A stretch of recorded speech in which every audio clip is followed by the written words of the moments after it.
Oi, hoje eu estou aqui para fazer um tour pelo meu lugar de maquiar. Então aqui tem várias maquiagens.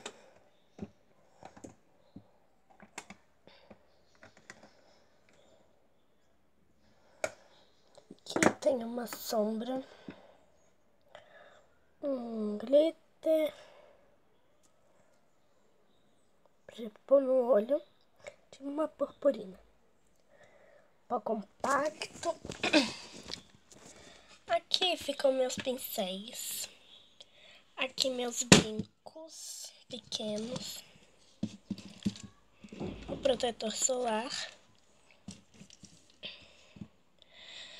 Aqui meu produto de roçar no cabelo, que brilha, meu creme, meu desodorante, meu perfume, vários perfuminhos, meus esmaltes, prendedores de cabelo.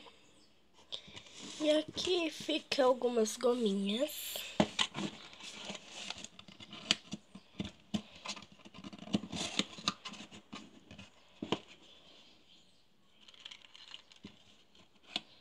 Pra prender cabelo. Aqui ficam meus batons. Todos aqui bem perto das maquiagens. Esse aqui, eu acabei de ganhar esse brilho.